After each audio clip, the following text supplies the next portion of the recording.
just trust and believe we are live. How are you guys tonight? Welcome in. Thank you so much for letting us know immediately where you're coming from, Atlanta. We see you, Miss Murphy. We see you. Thank you for always joining. Diamond, you can take it away.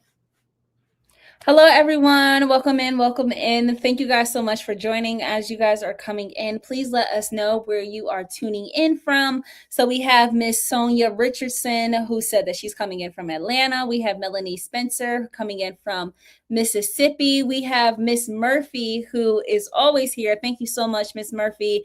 And she said blessings. So as you guys are coming in, please give this live a like. We got Dallas, Texas in the house, Virginia in the house, Texas, Cleveland. Thank you guys so much. And also, please give this live a like and share this information with someone who you know needs it. So over here, we're all about collaboration. We're all about no more getting it out the mud, which means that we work together. So please share this live as you guys go forward. And also some housekeeping rules as you guys are coming in. And if you have any questions, we do see every question in the comment section, and we are not ignoring you if we don't get to it right at that moment, but we will circle back a little bit towards the end where we always do our Q&A. So please leave your comments and we're going to save them for a little bit later. And I'm going to pass it back to Sherry. And good evening. We thank you. We respect you guys' time. I just want to include too, I know here we talk about strategies on how not to get it out the mud, how to work together in collaboration. And tonight we're going to talk about how even with bad credit, you would strategize to get larger lines of credit, like $14,000, even if you have bad credit. Now, one thing on my backup channel, we are now doing a kickoff for all of you guys that need to focus on building your credit. So here we talk about disputing, but this challenge and boot camp is for all of you guys that said you need to build credit. And this is a perfect segue on how and what we're talking about tonight with bad credit, because it's one thing, yes, disputing is very important, very, very important. But at the same time, if you're not building credit, you can just fall in a ditch. You can remove a lot of negative items. And if you're not replacing those items, then it's like you're counterproductive, because you can remove something with bad credit history and see your score drop. Because, like I told you guys last week, the system wants data to judge you. Even when they tell you if you have no credit, it's equal to having bad credit, because there's no data to work with. So Diamond, drop that, and I'll leave the link later on. If you guys come in and you have questions, please know, always feel free, if you catch this live when it end, to drop your questions and let us know where you coming from, and we'll leave those links. Also, where we're going to start tonight is talking about, well, how can I get larger lines like $14,000 even if I have bad credit?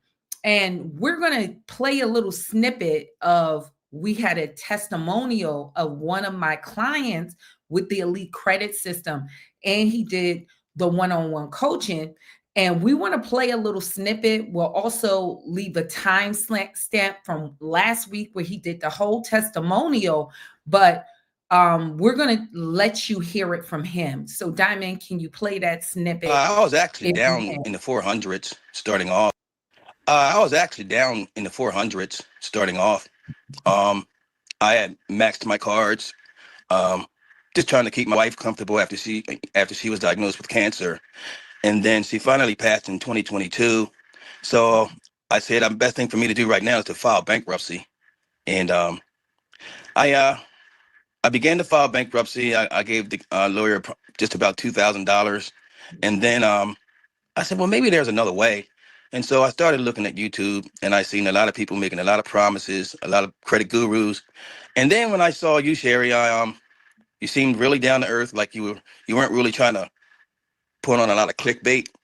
You just basically said what you can do, and you actually spoke right to me. And when you started saying, you can get rid of charge-offs. How do you get rid of a charge-off, and how to deal with collections. So you were speaking directly to what I was looking for. You had an AI system that would pick out all of your errors. That sold the deal to me. And Wow. so I joined. I just started with you, and we did the first go round. And Equifax didn't show up for the first month. So you guys actually sent me back a refund for that. So I was like, wow, they didn't have to do that. But I still was going to go with you. And then next thing you know, we got to doing the first letters. And we did the first letters. I sent them off January the 15th. And by the 28th and the 30th, all three bureaus had gotten the letters. And by February the 10th, they wiped everything clean. Now, going from Mr. King, that was the strategy that we used. And soon as he got everything cleaned off, then he was able to get a $14,000 credit line. So, what is the strategy with him starting in December?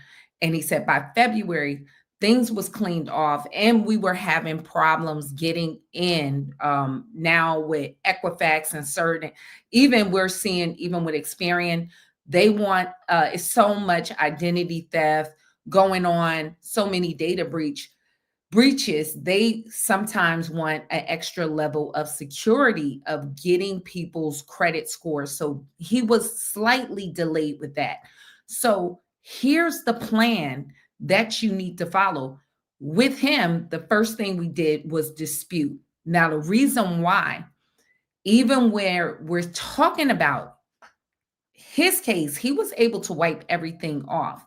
But you can have bad credit and still get approvals, because if you start to dispute,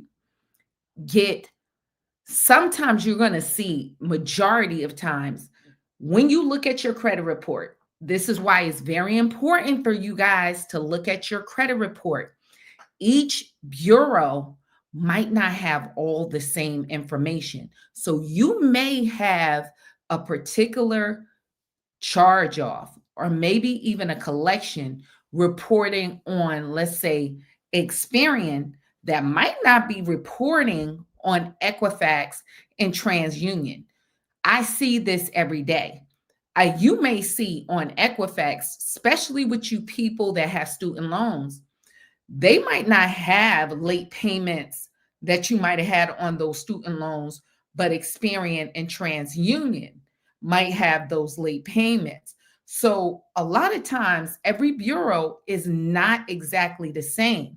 So if you begin to dispute an item, you may get one bureau cleaned up the next month or 2 months out, when your other credit scores might still reflect some negative accounts. So you can have bad credit, and one of your credit bureaus might have good credit at the same time.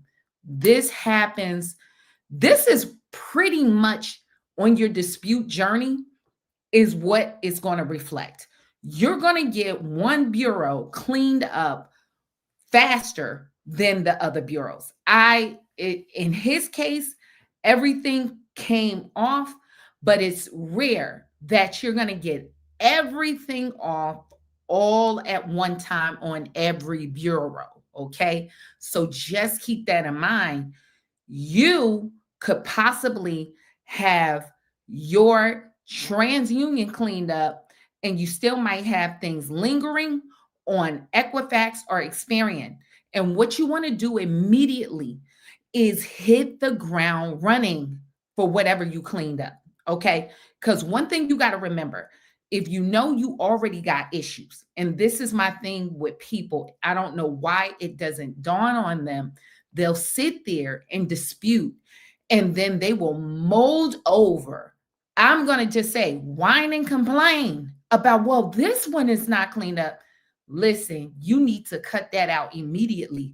You better run with what is cleaned up so quick that I'm going to date my age. That it's like FloJo, Sha'Carri Richardson. You better take off and hit the ground running, because if you already know that you had a trouble period in your life, there's still things floating out there.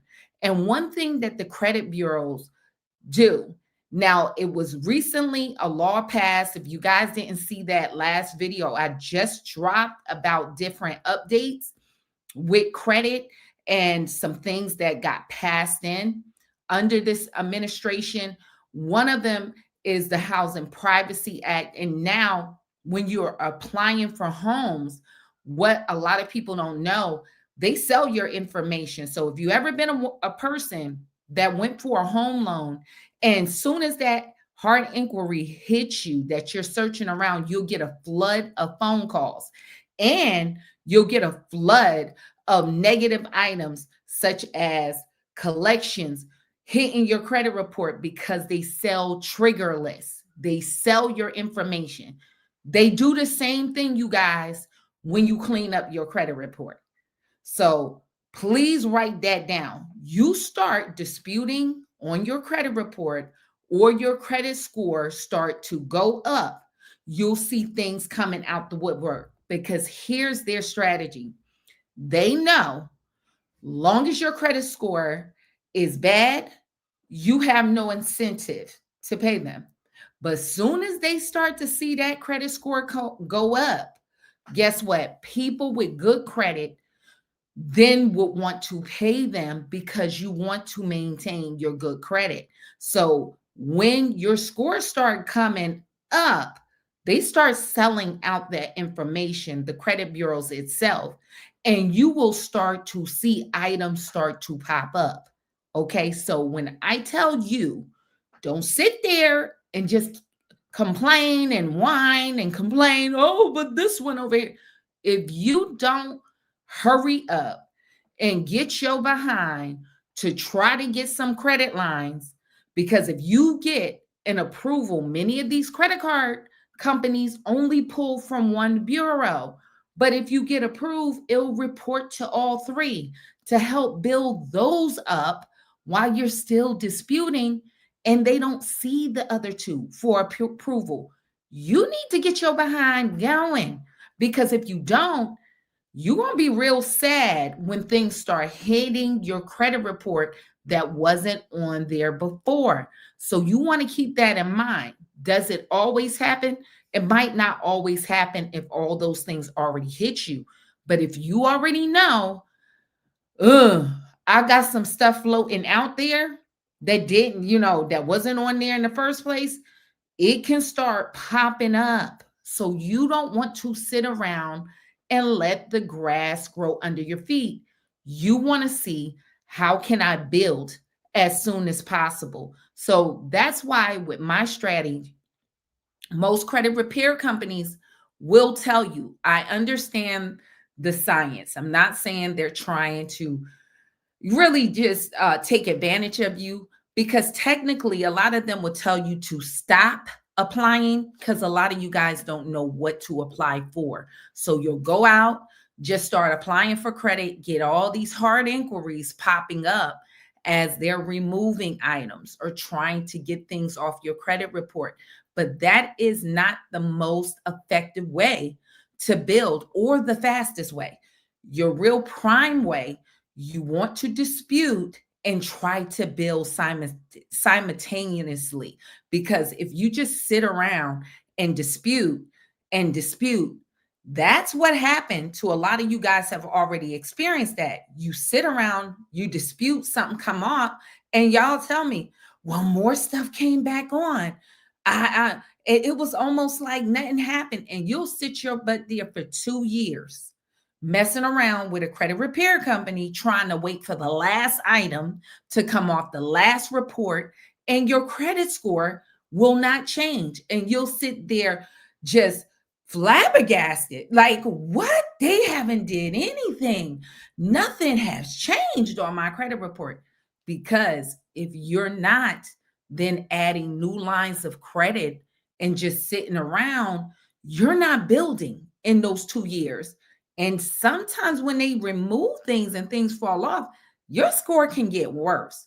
So I want you to keep in mind, for every negative item that you have on your credit report, for you to balance it out, you need 2 positives. So if you have 5 negative accounts, then you need for you need about 10 positive accounts that you want to balance those negative accounts off. So you want to try to remove and build at the same time. Now, some of the strategies that you can do to override it is number one, piggybacking. So just by adding on authorized users, about 2, if you can have somebody, your trouble credit does not affect them whatsoever. Keep in mind though, if they miss a payment, it could affect you, but just let a person know if they're adding you on. You don't have to worry about it. Nothing on my end will attach to your credit report. They can keep that credit card activated and then turn around and you don't have access. You're just getting the benefit of their positive payment history, backdated. So that can help you build. Now with with Mr. King, that wasn't his case. He just had to build on his own. If that's your case, don't worry about it. You can still build on your own, but you're going to move to the second part. If you have rental payments, you can add those on. So you can backdate your rental payments. Boom, can do that if you're paying your rent out of your checking or savings account. It has to be a consistent one. They could backdate it for 2 years, or systems like Rental Karma. You can use that. They can go all the way back from when you were in that unit. The thing I do like about Rental Karma, they can report that for you within 3 to 10 days. Also, they have a program that if it's you and a spouse, that you can get a discount with you guys coming on together. And then you both can have backdated rental payments and ongoing payments. So that should be one of your focus. When you do report your backdated rent, you do want ongoing payments because that increase the age of your credit profile. So that's something that you can do. I always talk about things like Meet Ava, that can help you. But if depending on where your score is, so you always want to use this to your own personal place of where you are. Where is your credit score? Once you start removing those negative items, adding on those rental payments, what is your score? Because it's important. We don't want to give you a bunch of trash credit cards, or you don't want to get a lot of subprime credit cards. If you're not at that space after disputing and your credit score is a solid, let's say even 640, you can have a lot more options at a 640, 650 than where you are if you're at a 580 or below. So you want to keep mapping out your progress, constantly monitoring your credit. An additional thing, it's good too, when you're disputing, looking at those negative items. Is there some history behind that negative item that maybe you can use towards your advantage? So certain things that a lot of people deal with, sometimes their actual bank account was hacked or got compromised. You might can leverage that if you missed some payments on your credit cards.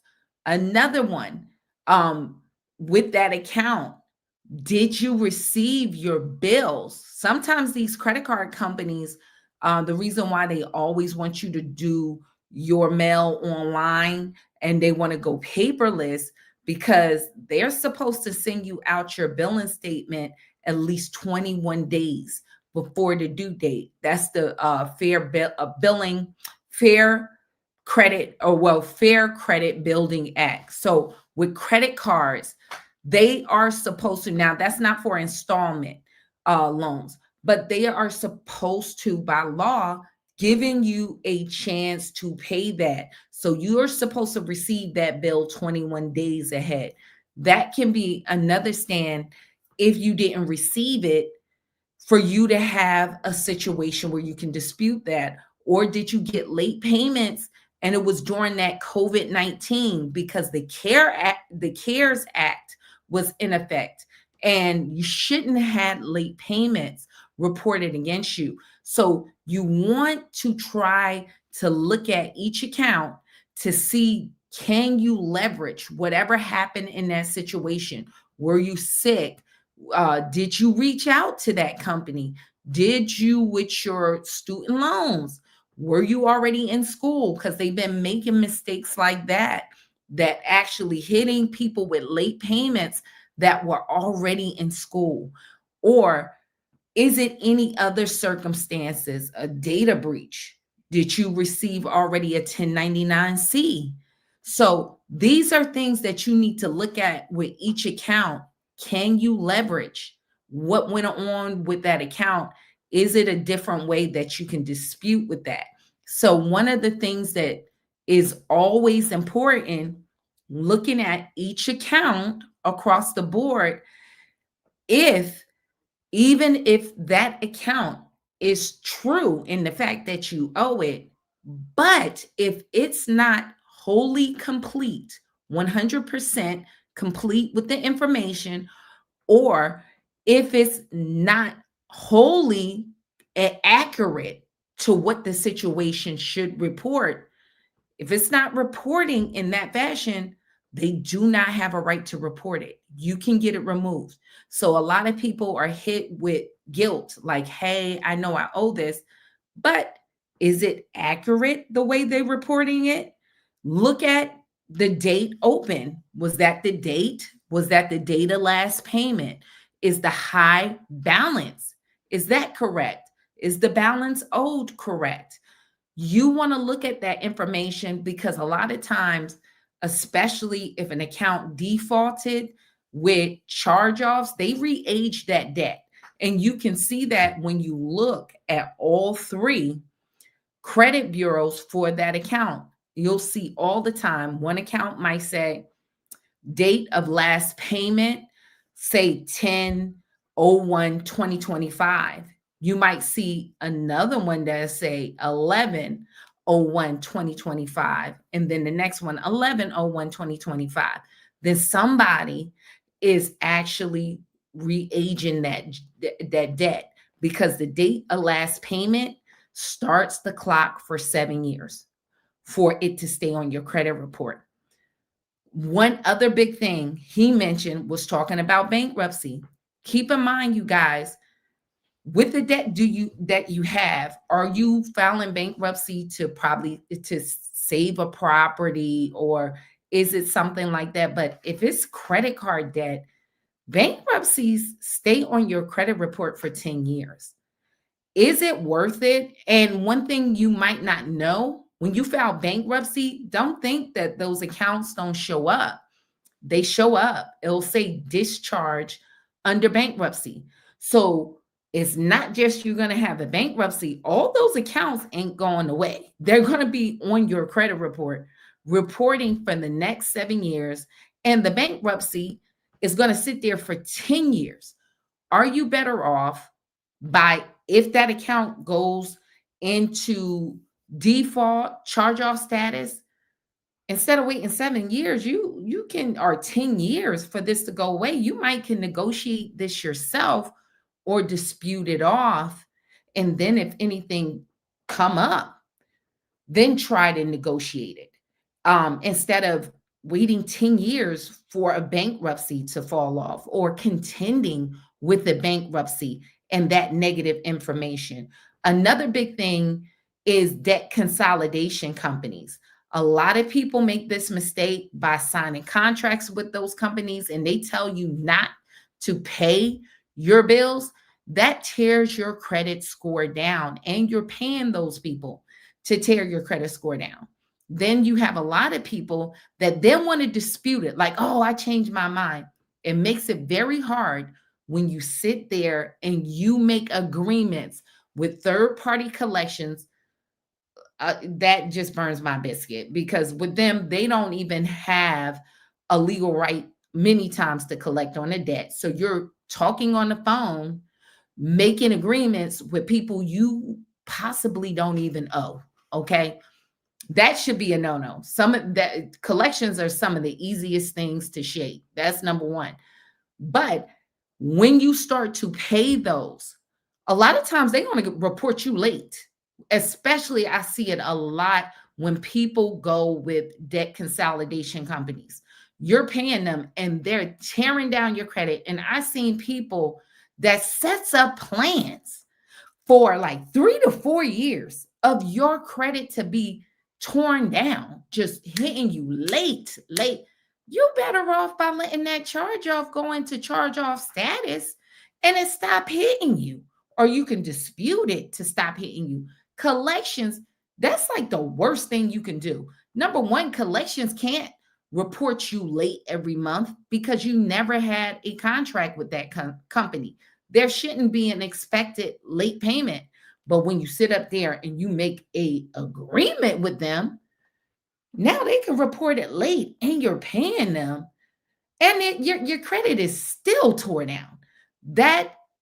And then you can't deny it. What you going to say? Well, that's not mine. You're paying them every month. It's very hard to shake that. So you want to be careful. You want to think these things out. It is best before you even spend your money to make an agreement, unless it's a lawsuit. If it's not to that status, your credit is already torn down anyway. You might as well give it a try than shoving out cash to get it off of your credit report. What do you got to lose? What some letters in the mail? Then spending, thousands of dollars for something that might tear down your credit report for the next 3 years because you sat there and made a deal. Then that just make no sense. Your score, a lot of times too, you guys, if you sit there and make those deals now you can make a deal, but you better make sure they put it in writing, and you better not give them a dime and watch them recording that phone call. You better say, to my understanding, this is paid. I'm just trying to see how we can handle this and make it go away. But I'm telling you right now, I've seen it time and time again. If you do not get something in writing, then people ain't going to remove that. And to add insult to injury, you'll sit up there and pay them 4 years, for 4 years, to tear your credit down, making payments, and then that's going to stay on for another 7 years. Because what did I tell you? The date of last payment, you've been paying them for the next 4 years, and they hitting you late. Your score can't go up in that period of time, and you're just shooting yourself in the foot because you just won't want to buckle down and send out some letters. Once you put the letters in the mail, it does the work for the next 30 days. And what's the next possible, the worst case scenario next? That you send another set one day out the month, and then you wait another 30 days.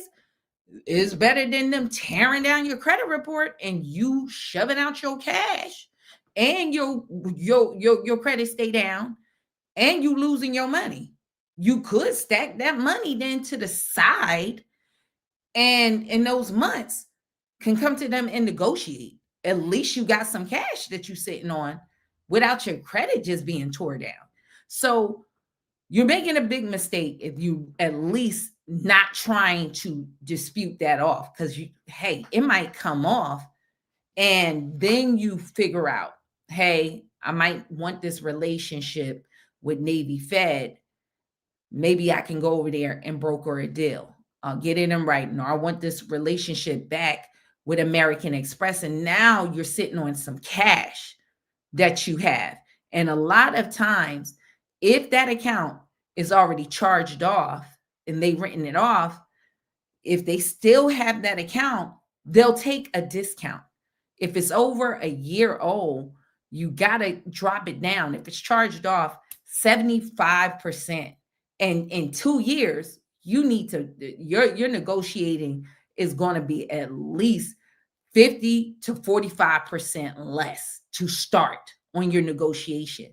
So then you can have that account sometimes not reporting late every month, or you can dispute it to say, I don't know this account. But I'm telling you, if y'all start paying that stuff, it makes it very hard because you're giving them the evidence they need. If you're paying them, you know them. So a lot of people want to come in after the fact, after they do that, and then they're shocked. It's nothing they can do. Well, I'm here to tell you today, you're going to make it very hard for yourself. It's hard to have that account open, being active, and you making payments rationally. How are you, what are you going to say about that account? Because what they do, even if you dispute it, all they can correct it. If you say, hey, well, this is wrong or the balance is wrong, they just correct it and then they can go on to dispute it. Your best scenario is to not acknowledge that, to leave it alone and then stack your cash, and then you can go back to negotiate. So starting off, like I said, is disputing. That's how you want to get at that. You might have this one or even two bureaus still technically having you bad credit. It might be tore down, but what you're doing, your other credit score, I have seen it. People after two disputes, we have somebody now, they got a business. Their Equifax was just everything came off. It was like a 745 after one dispute. 745, they went straight to Truist, $10,000 credit card, then start rocking out with business credit. And that's what you want to think about. You want to think about what's your strategy. That person, I will say, the blessing on a lot of people in our groups, the conversation that you need to have with yourself, what is your long-term game plan? Diamond, and I want you, if you can come up, we're going to just talk about this because that's what we want to focus on in the No More Getting It Out the Mud challenge. You guys, please, if you don't hear anything I'm saying tonight, hear this. Don't think that you're going to always be able to shake debts coming in the near future. Technology is getting on board, baby. If you currently get your credit cleaned up, you need to continue to hit the ground running, okay? Because the way technology is going, skip tracing, all this other stuff they coming in, you might not be able to shake this in the near future. So you need to figure out where you went wrong, leading me to the gentleman I was talking about that in that 1 month cleaned up his credit score. Now he has a fleet of vans of trucks and businesses, and he's gone. Okay, he's now operating a business. Now, is that for everybody? I'm not going to say it's for everybody, but I will tell you this. One thing about this debt system, it's like I told you earlier, Diamond, as Chris Brown said, they ain't nothing but a vulture. Always hoping for the worst, waiting for you to mess up. That's all this system is. So if you keep messing around with the debt system and what you're doing is getting liabilities, never leveraging this for items to make you money, you're setting yourself up for failure. There's no way you can work forever. Inflation is outpacing what you're making right now. That's already a dub. You better start thinking, how can I stabilize my living? In the last 10 years, y'all have already seen where you used to can go and get an apartment, and as long as it wasn't a big building, you can go and get an apartment without a credit report. You can get an apartment unit. But now it's to the point you could barely get a job without. This is now turning to a social credit score where you can't get a job, you can't get a car, you can't put a roof over your head. And if you can't get a job, you can't eat, you can't feed your family. They're dictating whether you can eat. Am I a champion of the credit system? No. When I'm telling you, you better learn how to leverage debt to make money. You better start getting a game plan together because your kids might not. For me, myself, did it, started when I was 21 and being a landlord, moved on to a next property. That's what it was in that time and season. Am I saying that now? No, because some of y'all opportunities, the opportunity available today might not be available tomorrow. It was actually, it was hard, but it was achievable. For me being a single mom, what, Diamond was very young, my other daughter was very young, to qualify for a mortgage. And even then, I was paying 169,000, 205,000, hooking and crooking. Yes, I still had to learn, and it still wasn't easy, but it was achievable. Now that's very hard to find those numbers. So that was an opportunity. If I didn't jump in on that window of time, I would have missed that wave. And now I'm making money off of that today, but not to whine and cry, because you remember, Diamond, when I was in Connecticut, I was working two 8-hour jobs that I was going to work with. You can make money right now in your home, where I had to get up off my butt working at Ford Motor Company at night, get up to go to Allstate. Remember, I was getting up, getting off at 1:30, laying down, getting dressed, going to work at 9 a.m. to 5:30, going my butt right back to Ford. Okay, so cry me a river. You have an opportunity right now for y'all to make money in your home. So you better go ahead and look at your opportunities that you have. Everything ain't for everybody, but Diamond talk about how you can make money on social media. For me, the door open for inspections. Find something that you can do. When I just bought 5 acres of land, because I'm going to stabilize my house. I already got places to go. If push come to shove, if I got to go and stay in a unit and I got a way where something is going to feed me, my mortgage is going to be paid. Okay. But what I'm telling you, do you have a way that your housing is stabilized? They done created a system. You can't eat without these people. None of us is barely growing our food. Maybe it's a few of y'all in there that might have a garden, but the mass majority of us, we're wholly dependent on the system. Your lights, something need to change. Something need to change for yourself. At least you stabilizing your living situation, either with your family. A lot of people don't want to think about it right now. That's why with the land, talking to them, listen, told Diamond today, we need to build over here and we need to chill, okay? Because you have to moving forward. Something got to be stabilized. Trust and believe this is all a rat race. Even for you to live at the highest echelon of life, you're going to have to earn more income. And guess what? You earn more income, you got to pay more taxes. You need to find, and that's what I'm determined, a place in the middle. I'm going to let me get my housing, me able to grow some food, get some farm animals popping. I'm trying to detach from the system as much as possible, because at the end of the day, y'all all have it. They're waiting for you to mess up. You can have good credit all you want.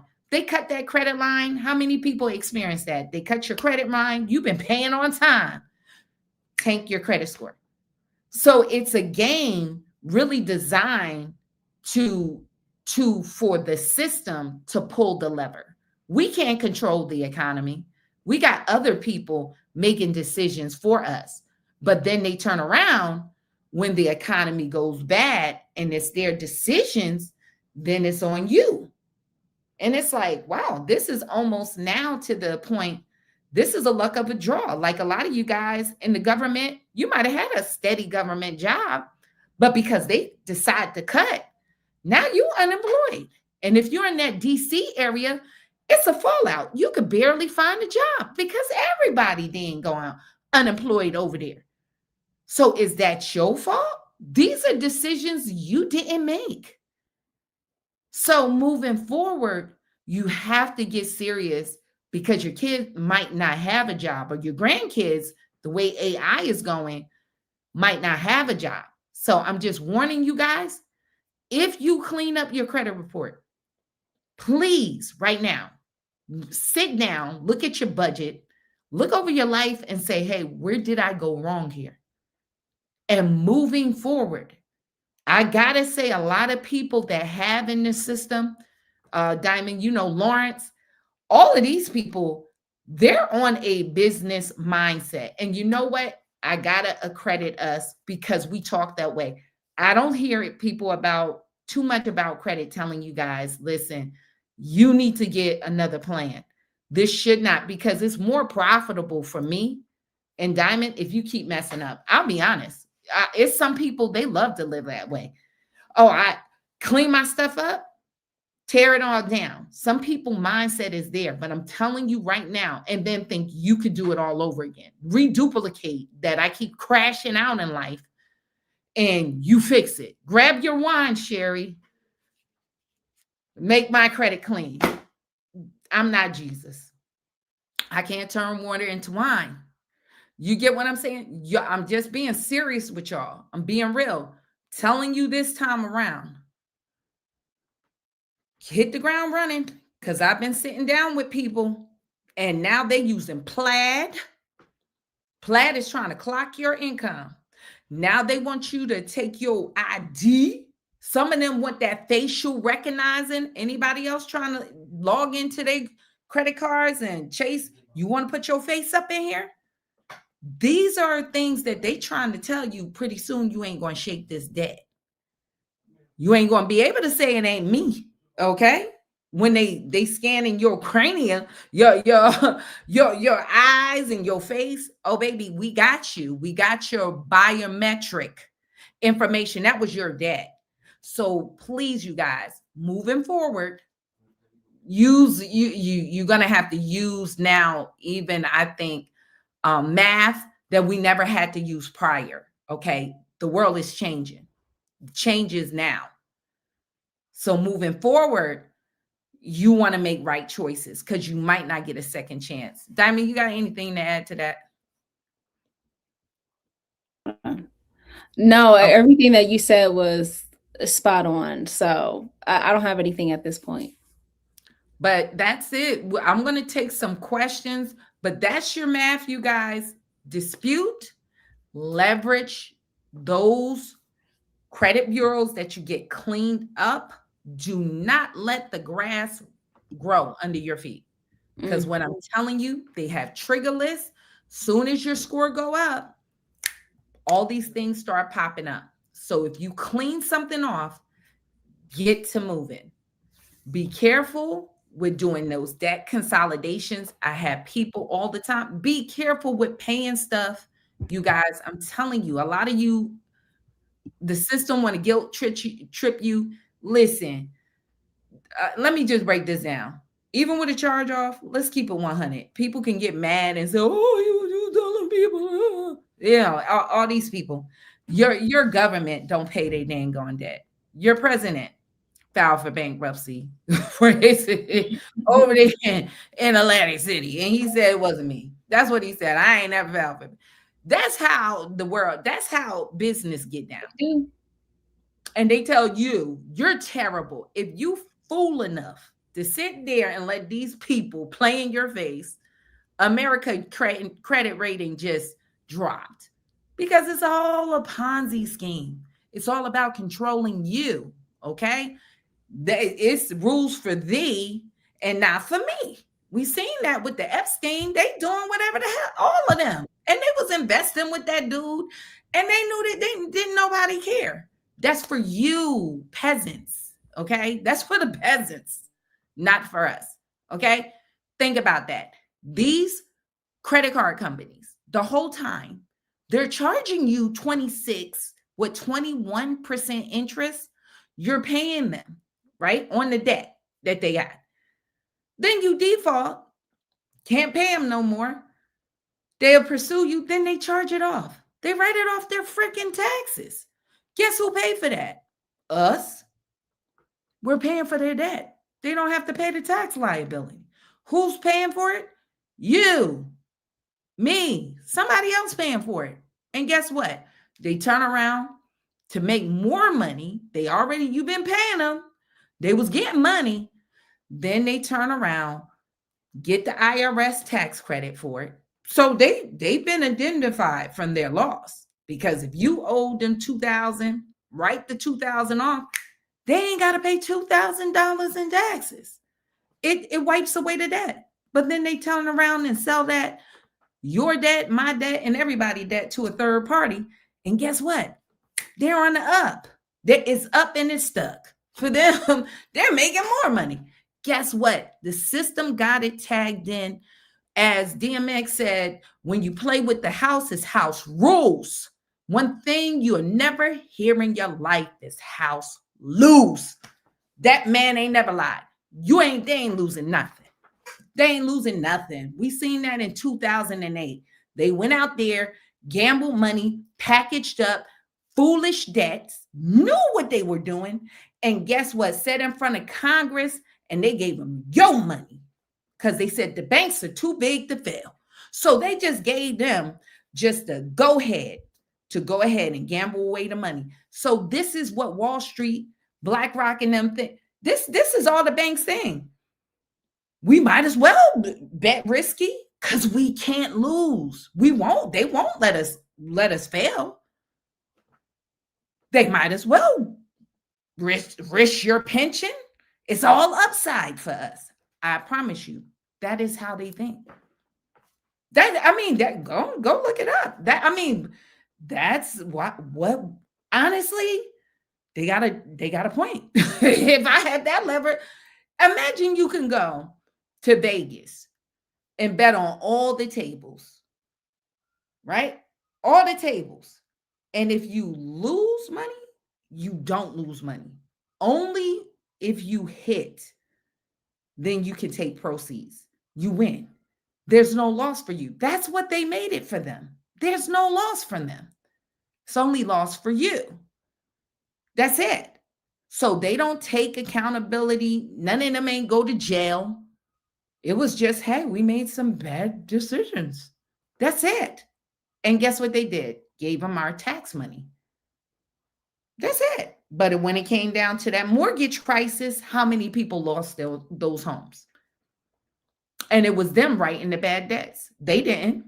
Did they lose the CEOs? They didn't lose their jobs. Maybe some of them walked away, but they still got their bonuses. So it was all upside. But take it from me, you're better off disputing. Don't pay them, folks, and don't pay them no mind. If the lawsuit come on down, hey, you got to deal with it. But at the same time, they're penalizing you all the way across the board. You start paying them without getting something in writing, I'm telling you, they ain't gonna remove it. I have it better be in writing. You start paying them, don't let them record you, because it's gonna be on you. And some of y'all reactivating statute of limitations. If it's been a long time, and depending on your state, on that debt, if you get on there and start now talking on the phone with them, making deals, something you couldn't be sued for, you're not open the door to be sued for. So just keep that in mind. All right, Diamond, you can come back up. Yes, so we did have a couple of comments and a couple of questions, and we're going to just go ahead and run through them. Someone asked, can I do this even if I filed for Chapter 7 bankruptcy? Yes, you can dispute it also, but where are you at in the process? If you did file for bankruptcy, after a while, they put that stuff up. So the bankruptcy court, when you have the credit bureaus saying that they verify it, they do not report to the credit bureaus. They get that information from LexisNexis, and that's who they're verifying that information from. So yes, you can dispute that. So yes, you can. But where you are, the only question I'm asking where you are is the bankruptcy discharge. Are you currently filing for bankruptcy? Please just let me know that. And a quick shout out to Miss Murphy for the $3 super chat. Thank you, Miss Murphy. I appreciate. Thank you so much, Miss Murphy. You always support the lives. We really appreciate you. Thank you from the bottom of our hearts. Thank you so much. And then Miss Deborah asks, will it stay on your credit if the court dismissed the debt due to disability? Is it still on your credit report? Because you can dispute something on your credit report. And sometimes people get sued for things, but it doesn't mean that it show up on your credit report. But if it was dismissed by the court, it depends. Tell me what type of debt it is and what's the circumstance. It sounds like they sued you, but the courts dismissed it. And they were saying due to disability. If you can, give me some information. But yes, you can always dispute that account. You can dispute it. And then we had another comment or question that said, good evening, ladies. That is true because I see now that they put the student loan on my Experian account and they updated on January 2026, but it is paid off. The account open is 2411. Dispute, take it off or not? Sorry. Is the history positive or negative? So if you got all positive or majority positive payments on there, unless it's a newer late payment, I would keep it on. But if it's really, really bad, then you can take it off. It just depends. If it's no late payments in that 2-year window, and I'm glad you brought that up, because one thing about student loans, if it's closed and it's on time and it's positive, you don't want to remove it because your credit score can go down as long as it's not negative. But I'm glad you let me know with this. That's another thing, you guys. If you have charge-offs and collections, they mess up your utilization because it shows more debt that is owed and that credit line is closed. So you want to remove that stuff. That goes against like your utilization part, and it shows you got more debt outstanding than available credit. But if you have positive accounts, like she's talking about, a lot of people say, hey, this account is closed, but it's still reporting. If it's positive, you want to keep it on. If you remove it, it can drop your credit score. You want to be careful. And then Kiki asked, I know this is off topic, but can you help with the rental history? Let me know in what fashion to help with rental history. Is it late payments or is it in the court system, like an eviction type of situation? So then we have Mr. Turner who asks, are you saying if I'm late or I'm negligent in paying my credit card debt, that is better not to pay the debt off so that the creditor can't start the payment cycle again? So when I'm saying if it's an active open account, that's different. An active open account, you want to pay your credit card debt on time, because one thing you want, if that credit card's been open and it's an older credit card, you want to keep it for age of credit. So no, what I was talking about is charge-off accounts. This is accounts that people have not paid in over 180 days. And it says charged off, write-off. That account is shut down, closed, or a collection is what I'm talking about. Why would you go and start making a payment arrangement or getting debt? And when I'm talking about that debt consolidation, I'm talking about that, because they'll tell y'all with open accounts to sit there and not pay it, and that will tear down your credit score.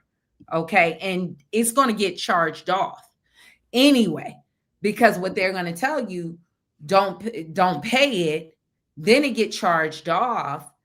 And that's an open account. If you can save it, save your freaking accounts, but don't sit there and like, I'm just going, no, don't, because they will have them to set up a payment arrangement. And instead of it going into a charged off status, and just because a lot of times with charge offs, if it charge off, sometimes they don't hit you late every month. Now, sometimes they have been to try to force you to pay them, but if it's not hitting you late every month and it's in charge off, long as it's not hitting you, you can see your score go up. I have seen people with a charge off, their score get to like a 725 credit score, even with a collection, long as it's not hitting them late every month. But if you go with a debt consolidation company, it goes into charge off status and they told you not to pay it, and you got all these late payments. Then they make a deal and that company still is reporting you late. It's a charge off with late payments. And now you can't dispute that, saying, well, it's charged off.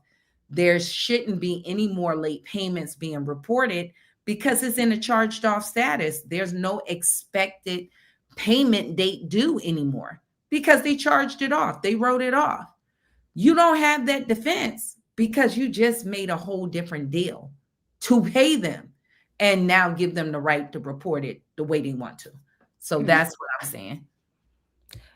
So then someone asked, I'm getting sued by Amex. Can you help a brother out with these devils?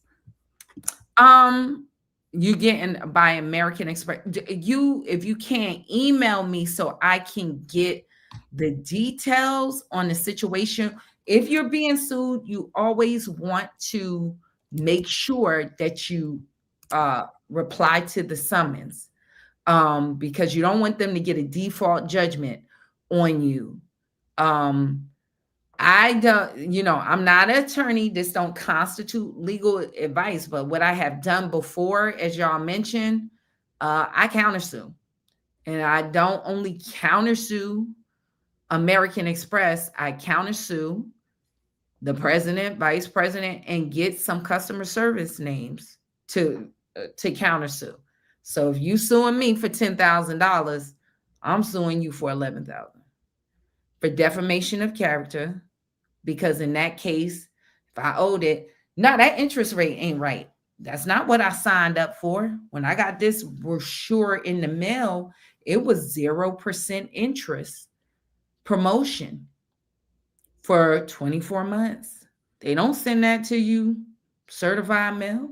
Where's the proof? Why are y'all charging me at 26% APR? Oh, you missed the late payment in the promotion.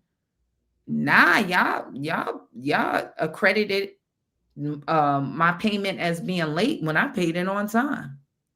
I sent it in the mail. I paid it on time. Oh, well, so all of this interest is off and you're lying on me. Even if I owe you $5,000, it's not 10. And I just got denied for an apartment, a car. You pull up them denial letters. You defame my character. Who's to say they wouldn't have gave me the apartment if they thought it was 5,000? Y'all reporting 10,000. So you lying on me. That's how I approach it. That's how I do it.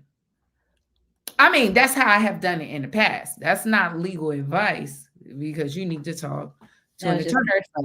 That's all I'm just saying. So listen, now you got to negotiate because you got more to lose. It's real easy for a person to come after you if they got everything to gain and nothing to lose. Now I'm making a situation, as what Adele said, turn the tables, turn the table. I'm turning the tables on you. Listen, we both got something to lose, and you got more than me. Who knows what this judge going to do? And y'all got to fly them folks in. And if that attorney bought that debt, you going to defend somebody today, okay? And think about it like this: we all hated our jobs if you have one. Imagine you just at work and somebody bring to you a lawsuit right here. And that's how it happened. You're being sued. Take this. Like, what? Who's suing me? A customer. You want to go in the office. Somebody got to do something about this. I hate this job anyway. What y'all going to do? I'm being sued. That's going to put more pressure on them to want to settle. Because if you have an employee like me and somebody just pulled my name up out the blue with a lawsuit, that's going, y'all got to do something about this. That's what you're trying to do. Well, that's what I do. I apply pressure. Then when they get that lawsuit, they always got a legal department. I call the can I speak to y'all attorney? Yes, this is Sherry Beckley. I have a lawsuit against you. Oh, them attorneys that talk tough. All right, we tell what the judge did. Okay, they don't want to come to court like that. Now they will pull up if you got a lot of debt. I will say they're gonna pull up. So you just go ahead. But guess what? We chicken butt. We both can lose up in here, or I could win. We don't know how a judge going to do it. Okay, so how you want to negotiate? How you want to do this? Okay. So that's the way I do it. That's what I'm going to have. You just not going to talk crap to me. I'm going to, if I don't have, listen, y'all, the rule in life, if you don't have leverage, create it. That's what our government do. Create it. That's what the CIA is for. Create some leverage. It's called honeypots. Even if they don't have nothing on you, they're going to create situations where they do. So I learned from them. I learned from the best. I'm going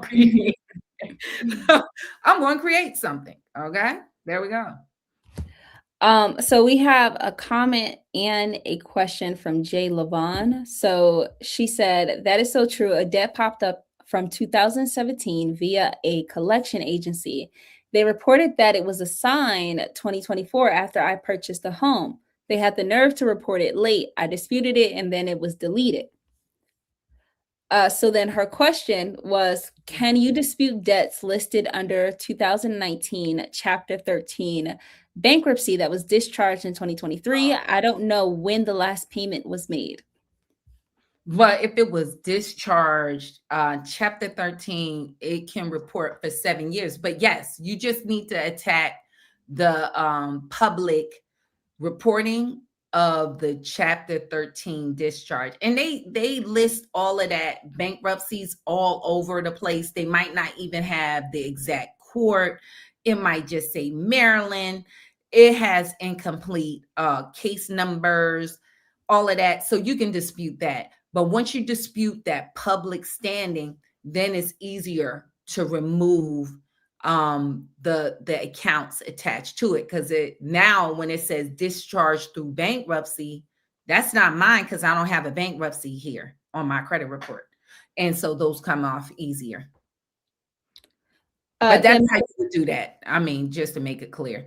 And like I tell you, you guys, everything is not linear. Like it all comes up. No. So what you would do, the one that it does, as you dispute in the others, leverage that clean report, continue to dispute, and keep your life going. If you need business credit, you want to pull from, if it's Equifax that come off first, start moving with that, and you keep it going. But yes, we got people that get bankruptcy off all the time. But like I said, it's those other things. So some might move faster than others, some bureaus, because then we have to go back and get, if it's any left. But once you remove that public in the bankruptcy, it might fall off one other. Equifax tend to remove it faster, I'll be honest. Equifax, and then Experian and TransUnion, it could be neck and neck with them on who fall off, but Equifax usually faster. So Melissa Q asks, what can you do with court evictions? Is there a way to get them off of court records? It depends on your state. That's going to go state by state. Some, if they got the default, that's state rules. So I'm from New Jersey. If they don't file for the final judgment, it can fall off, or you can get it off. But if they do get that judgment, it can stay on for 20 years. They remove it. I mean, they can renew it for another 20 years for a total of 40 years. She says she's in Florida. Do you have any? I don't know. That's some work you'll have to do yourself, or you have to talk into an attorney. Some things is just way above my pay grade. It's way above. Even an attorney in New Jersey, even attorneys in other states don't know different court rules to certain states. It's that's why they have to pass a bar. But I'm just giving you where you can look. You can Google that and look it up, or you need to talk to an attorney how long an eviction. Maybe certain states have certain time frames that it fall off. So you can also call the court itself and ask them, how can you remove an eviction off of your credit report? So you might can call down to them, your local court.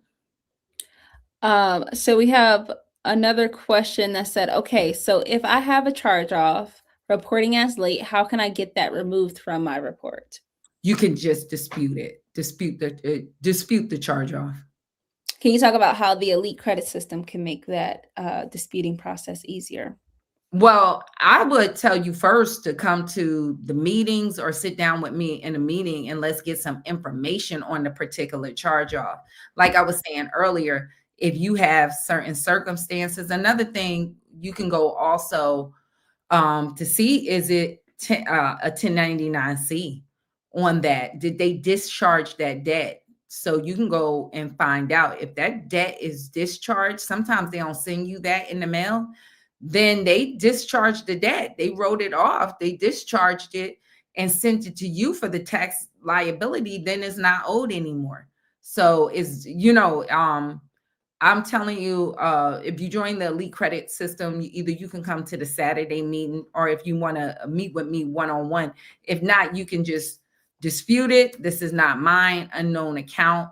But if you have other details, then it could be other ways to get it off.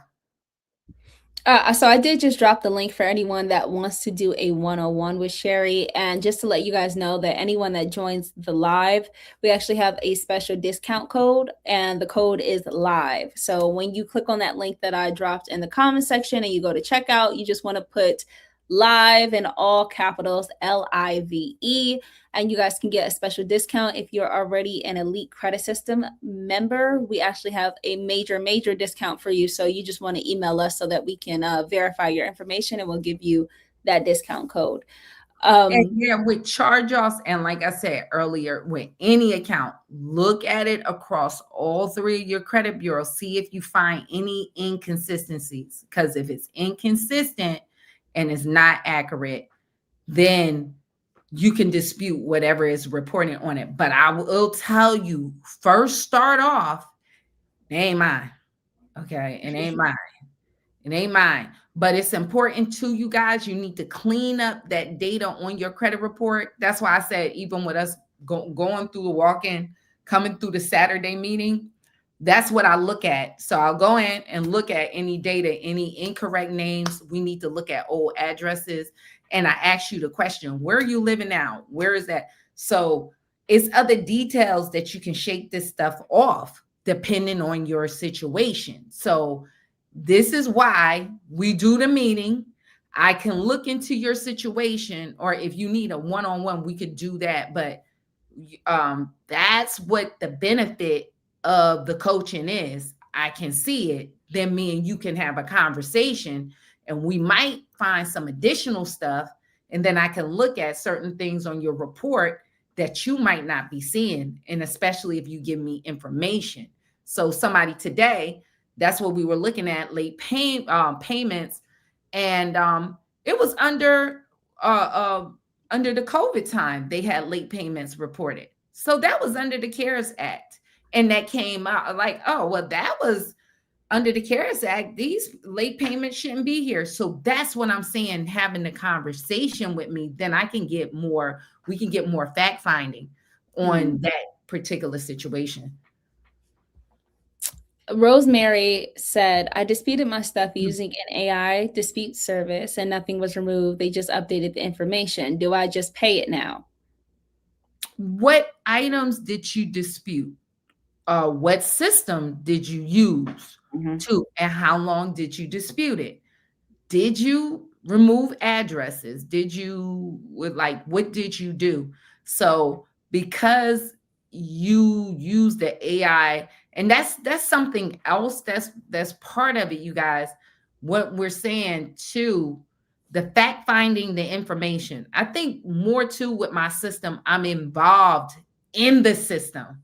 So you should not just be doing it on your own. Even with people disputing with me, anybody in the group, I go in and look at, well, how was you disputing this prior. And if we need to adjust some things or adjust fire, as they said, that's what it's there to do, to adjust.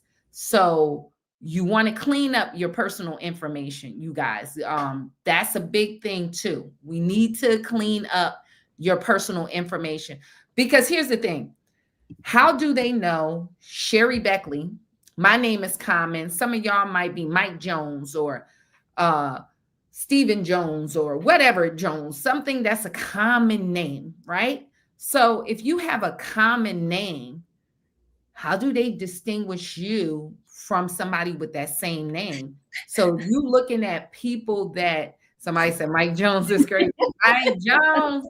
If your name is Mike Jones and you live in an apartment complex, think about it. How many people can have that name? Or even like Michael Jackson. How many? That's a common name.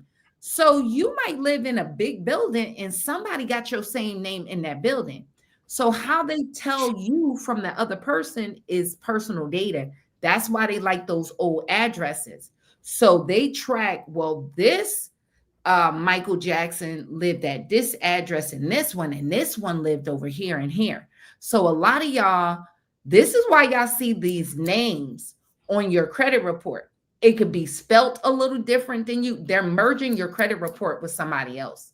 So even a lot of y'all let that last name be flipped. Like say, let's say Stephen Andrew. Somebody might name Stephen Andrew.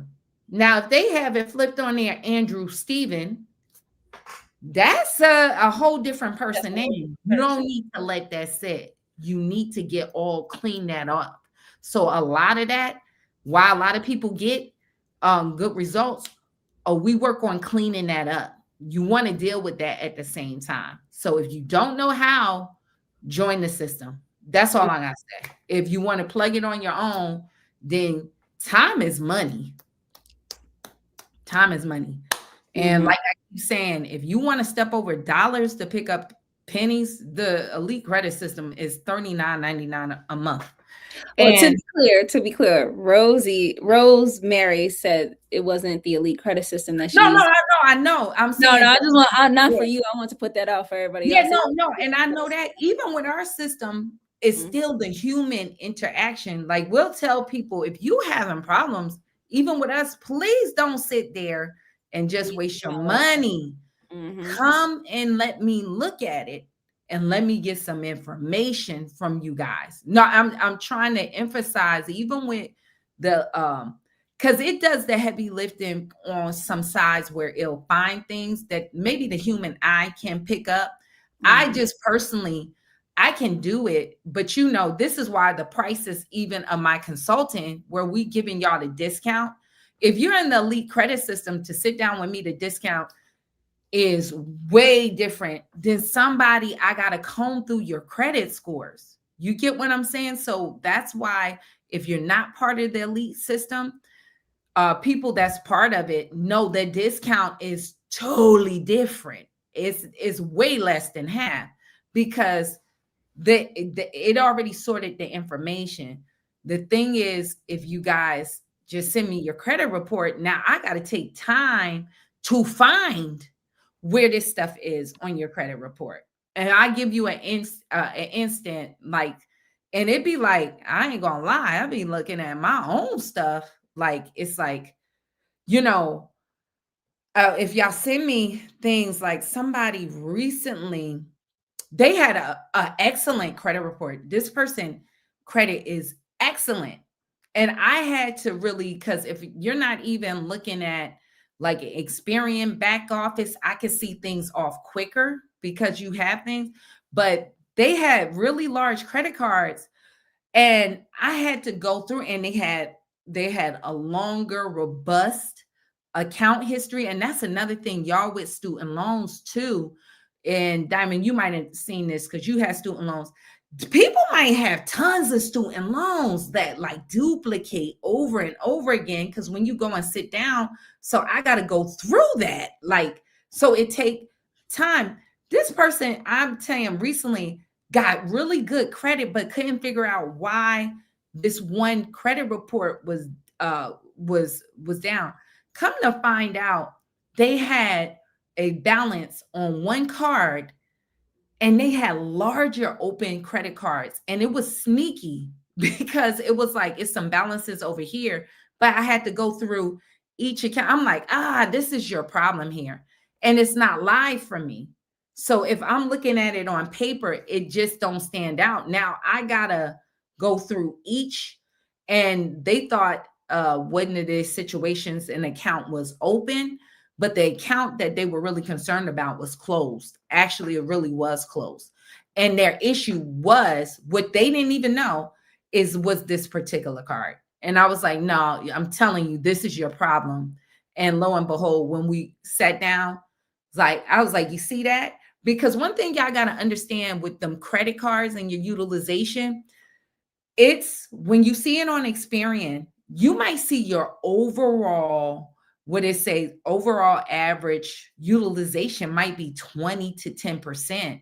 But if you're writing a particular card and all the rest of them are clear, and this one card have like 80 to 90%, your scores start taking a dive, and it's very hard to figure out why.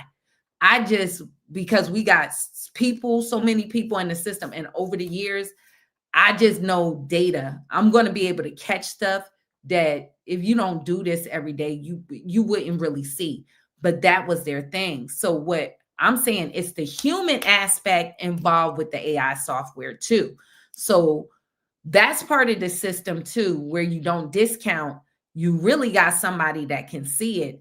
It just, if you're part of the system, it just takes me a quarter at a time. And I'm familiar with the system. I know what to look for really quickly. So yeah, as the comment said, that their credit report is 150 pages. So what the system is able to pull out the information that you need to have and like what you need to be focusing on, because you can have so much information. So it's going to tell you what your negatives are, what your positives are, and put it out there for you. So it's not you can just skip over the positive accounts. Like they said, they got 100. I have an older credit score. You can have like, especially with, I'm telling y'all, student loans, and y'all that have student loans, you can see it. If you've been in school for a while or went for a master's, you're just trying to get in your class. I didn't even know when I had student loans. You're sitting there, you're just thanking God that you got in. You didn't know they gave you all these student loans, a baby student loan, and you're doing this semester after semester. Yo, it be some people that have tons of student loans. And just a FYI for y'all, if y'all have that, look to consolidate that. And the reason why, where I see, and this is something from, as me and Diamond said, about insight, just to warn you guys, when that whole debacle happened with student loans, it was people getting torn down. Because think about it. If you got that many student loans, like loan accounts, and they're due, all of them be due on that same date, it was people that got hit with 27 late payments. They went from credit score, we had people credit score drop like 175 points. Like people, then with Mahalia, they were transferring over from who just got Navient. That's when Navient got hit. And people in our group, credit score was dropping left and right, because some of them, they were putting it back, but I had to go through it. And they were on either Equifax, wasn't putting back all the history. So people account. So another thing with the human touch, another benefit I got, we got a bunch of people in the system. So somebody gonna hit me. No, I'm just saying, when things like that go on, it'd be a number of people that have the same problem. So I might sit down and go through it, and I could tell you immediately, oh, we already had a couple people that this is the problem, and we can resolve it real quick, because you already have, or I already worked on it for somebody like, oh, I could tell you straight up, this is what happened. And anybody that had that switch over from Navient to Mahalia, you know exactly where I talk about. Credit scores was going up and down. It was all over the place what was going on there. So that I'll land it there. So we had another question that said, what's your take on the best way to satisfy collateral? What you mean? Can you give me more details? Like, what best way to satisfy a collateral debt, and what type of collateral debt? So we'll circle back to you, Mr. Say So. Yeah. 650 K Dove said, do you use Metro 2? No, I don't. Metro 2 is it's just a code where the people keep saying Metro 2 disputes, and it's a bunch of what they're doing is disputing online pretty much. No, I no, we sending letters in the mail, because if you ain't sending letters in the mail, guess what? They can play in your face and they ain't get it. And if you ain't see from that other video that I dropped, that was last month. Now what they did with the Trump administration being over the Consumer Financial Protection Bureau, if you don't dispute first with the credit bureaus and then try to go to the CFPB, you used to can just go straight there and file a complaint. But if you don't first dispute with the bureaus and then come to them, and if that creditor said, "Oh, they never disputed with me," or they never disputed with the bureaus, they don't have to deal with it. Then you have to go back in 45 days. They said the software does that for you too. Okay, is it working for you? Is it working? That's all I'm asking. If it's working, stay with it. That's the way I say it. If it's working and if it's doing Metro 2, no, I do in the mail. That's what I do. I do in the mail. And somebody says so far, all right, if you got results, then work with it. That's what I say. You work with what worked for you. That's all I'm going to say. And I'm not saying it. If it's working, it's working. Then let us know. Keep us posted. And that's what you go with. But what I know is what I got testimonials on. And I got people that can pull up. That's what I know. So I don't know about anything else. But if it's working for you, I'm telling you, stay with what's working for you. Mm-hmm. Christina Carr asks, how can they report a late payment on closed accounts? If it was already late previous to, or if it was already late previous, or if it's charged off and they're reporting late, but you can dispute it if that's what's happening. But if it's a closed account and it's a late prior to that, it probably was already on there. But if it's after, give me some details. Are you saying after it was closed off or before? No, they are still reporting it late.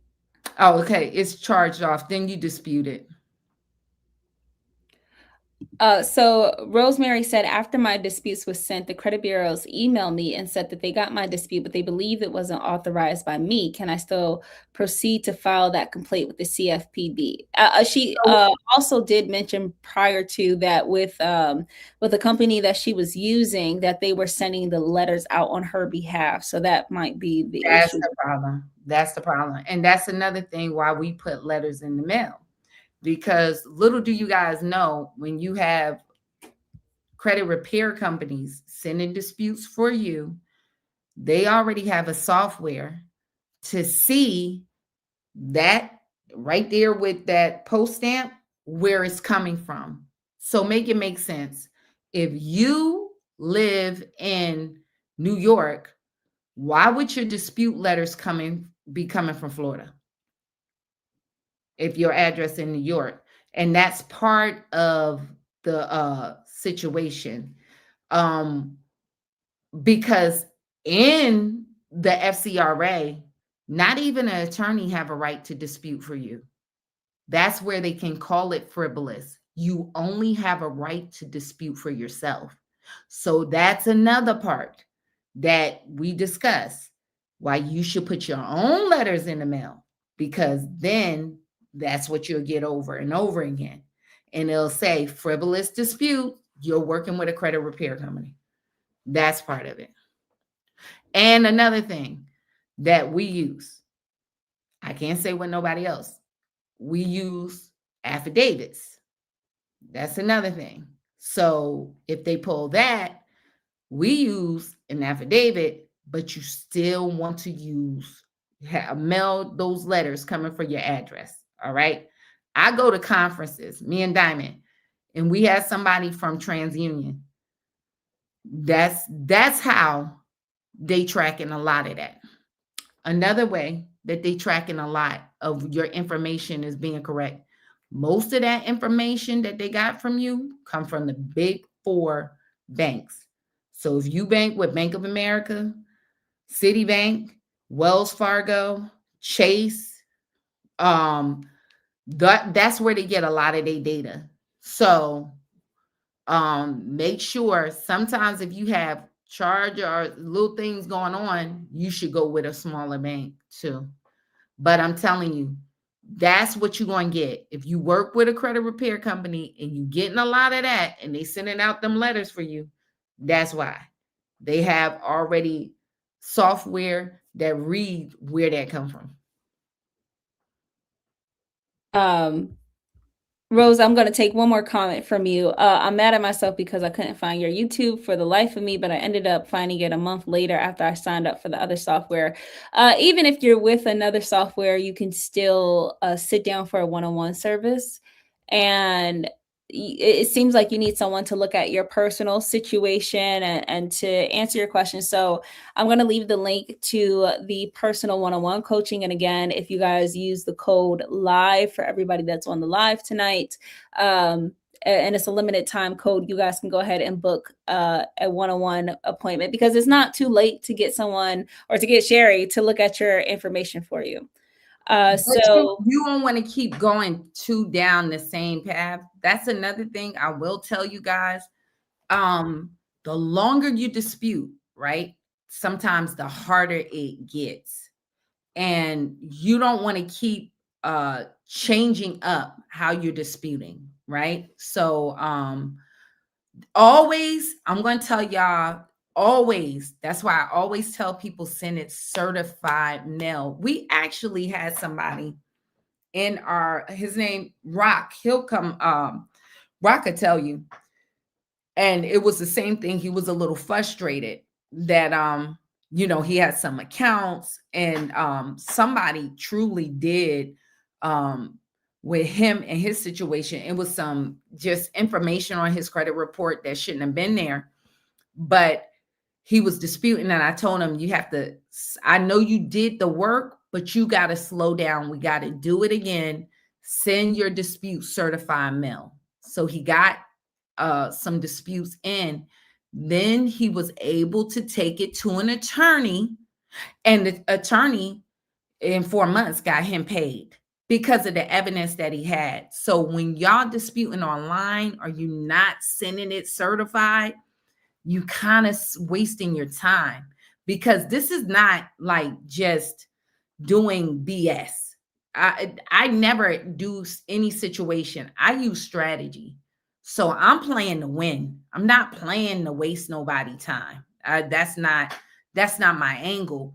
We should be doing something so you can make the ground shake. It ain't just out there. So if you're going to do a factual dispute, the point of finding incorrect things and the way they reporting is inaccurate, that's not just I got you. No, it's the look, because I'm going to take legal action, not just the huff and the puff.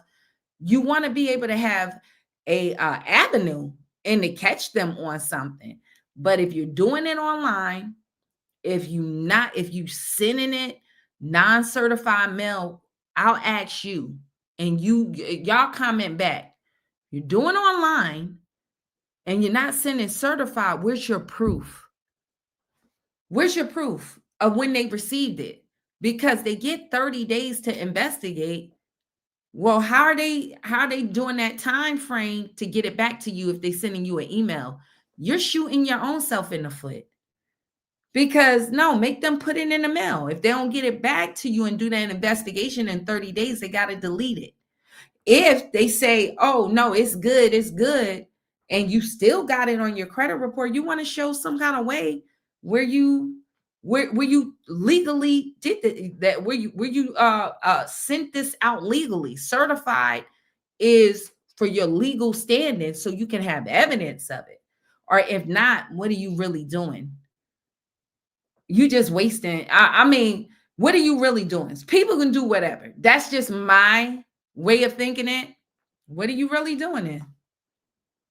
So what's your I'll just let you tell me. Anybody, what's your plan of recourse? That's all I'm saying.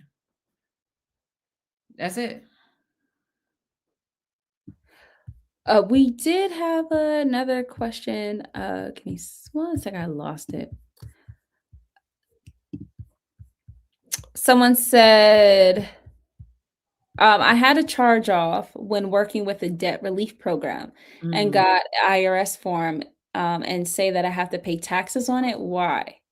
Oh, yeah, because they gave, if you paid a discounted amount, they're trying to say you got enriched. So if the tax debt, let's say it was $10,000, but that company negotiated, and let's say you paid $3,000.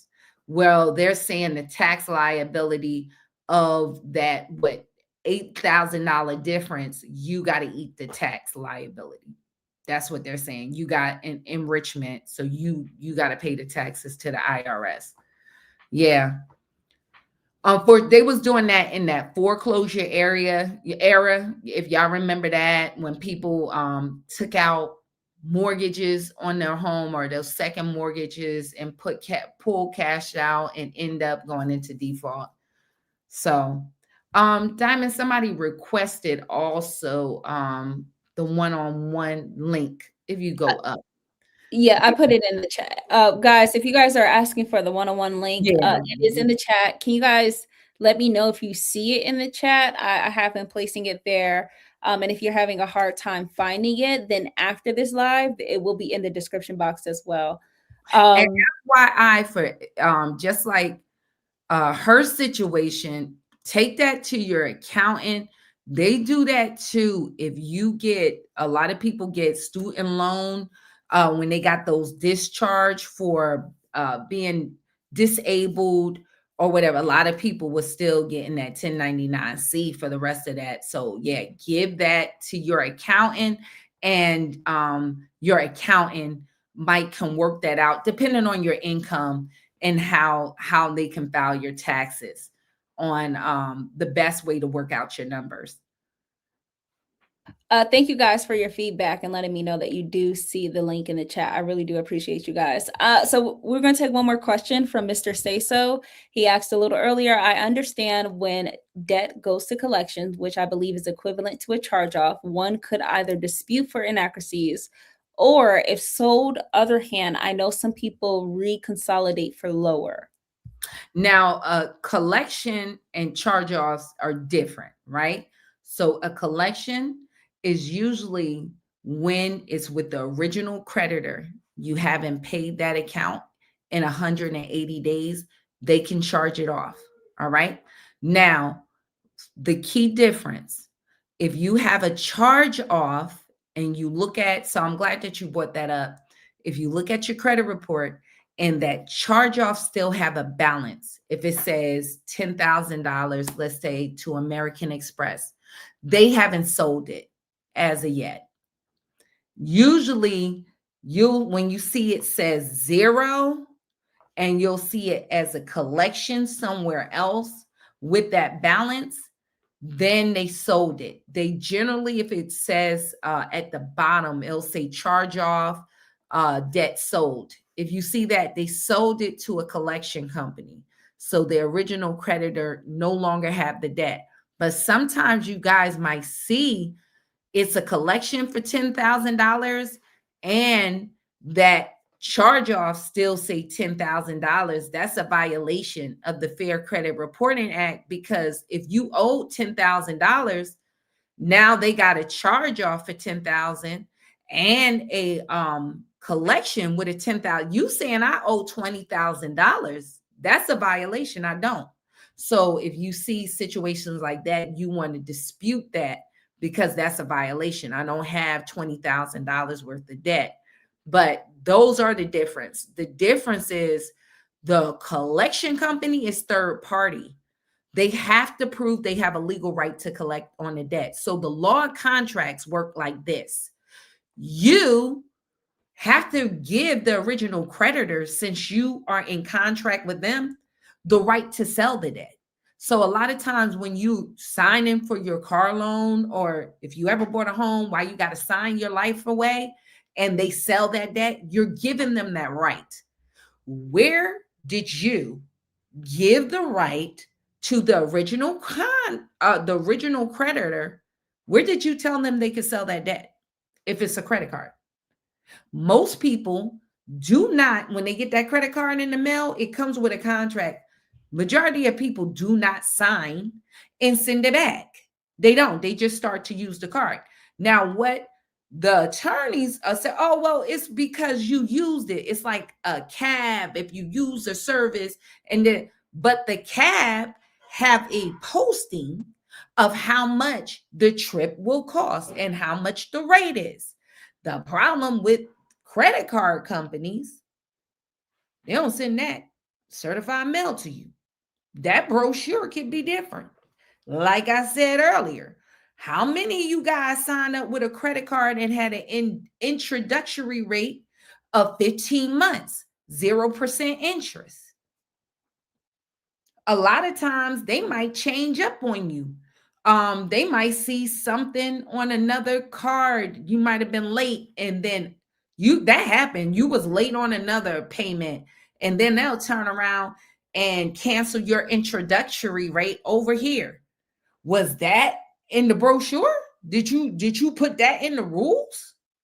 You see what I'm saying? And then yet rate go from 0 to 26%, 29%, for God's sakes. So did that say that when I signed up? Did that say that on the application? That's why when you send a debt validation letter, you ask them for the original contract. Where did I sign that you could sell the debt? So that just make it make sense. If Diamond lend me $100, right? And I said, okay, Diamond, I'll pay you back. I'll pay you back $110. And I've been giving her payments of $5, and I never pay her back. And she knocking on my door, chasing me down. And she turn around and say to this gentleman, my mom won't pay me. Listen, give me $50, then you can go and collect that 100 for her. If you come up to me, or if that happened to you, who paying that person? I said, I'll pay Diamond. I don't owe you nothing. I don't owe you. Same thing with them. And I say it over and over again. You guys go to Walmart and they see you checking out. That person at that door still won't run that. Where's your receipt? Did you buy that? See, y'all seen me just scanning and all of that. That person at that door, a lot of time a senior, want to see that receipt. Okay, same thing with them. If they bought the debt, where's the receipt? You can buy a house right now, and if you ain't do a title search, baby, you ain't own that for real. If somebody else come in there, whole houses. This is why you have title attorneys. This is why you have title insurance. Because you bought something, if you buy a gold chain off the street, you tell the cops, somebody say, oh, that person who sold it to that person stole it. Guess what? You ain't buy nothing. You ain't own nothing. Same thing to them. Okay. Where do you owe them? Where you owe them? That's all I'm saying. I'm asking you just to get the proof. Push them on the proof. I know that's just my spirit. I'm from Newark, New Jersey. I ain't paying nobody. I don't owe. I ain't got it. Okay. And I ain't going to get it. If I got it, you ain't going to get it off of me. You going to show me where I owe you. And you're going to have to force me to pay you. Because so far as I'm concerned, I don't owe you. I don't owe you nothing. Once I learned that, man, after these people got me off of that. They did that to me off of a closing. Maybe that's just something in my spirit because they conned me out of my money and I had to pay them. I knew it didn't feel right, Diamond. Come on back to the stage. But that's all I'm telling y'all. No, I wouldn't settle nothing for no third party. I'm for real. I'm for real. I went, I'm black. Where do we pay people? We don't owe. Child, I'm not paying nobody. You better get out of my face with all of that. If I don't owe you, I'm not paying you nothing.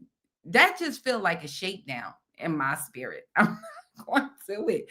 If I don't owe you, I'm not paying no third party. Them people be sitting up there conning y'all. I'm dead serious. It happened to me.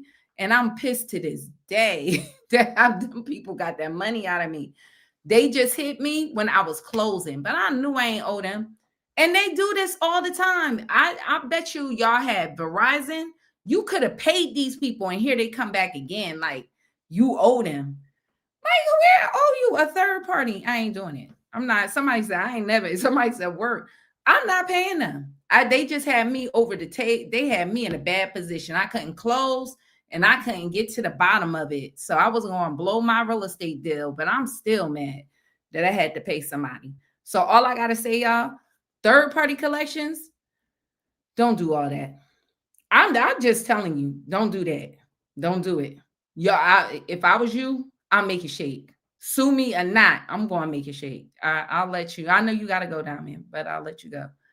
No, I'm just saying, but if y'all choose to pay them, hey, it's your money. Pay me then. Pay me then. Yo, if you got $500 to give somebody you don't owe, I'll take it. I'll take it. Our word is broad. I'll take it. And I'll help you get that charge off. Instead of paying them, pay me. And at least if you got $500, give it to me, and it won't be on your credit report for 7 years. At least you go walk with that. All right. All right. So if anybody got extra money that you want to pay somebody you don't owe, me and Diamond would gladly put our cash app down there. Give it to me. Okay. Diamond will take it. I'll take it. It's a bunch of people in this chat to take it. I'm telling y'all, I'm not trying to be funny. Do not get on that third party. Don't do that. I'm telling you, you're going to be mad at yourself. You're going to be mad at yourself for real. Because some of y'all be paying them. And I'm telling you, when I'm telling you, it's the law of contracts. How do you owe somebody that you don't know?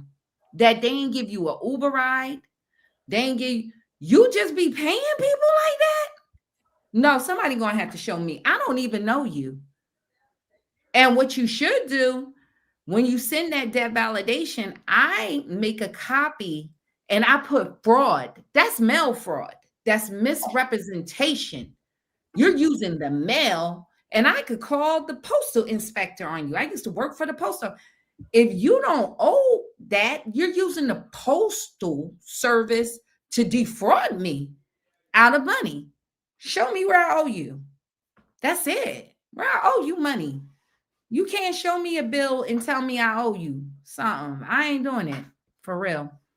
That's it. But I'll land.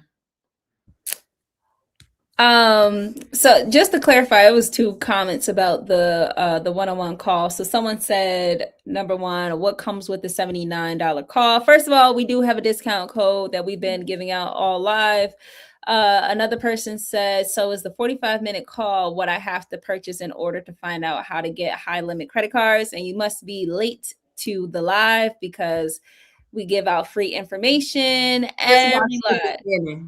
Yeah, you need to just watch the replay for that. Oh, another thing, if you also, I got a video back there, you guys, we'll drop that on how to get large limits. And I can tell you in a word, check your credit report. Let me give you a free game. Check your credit report. Check your credit scores. If you want higher limit credit cards, work with the score. That's the highest, the credit bureaus. Find out what banks pull exclusively from that credit score.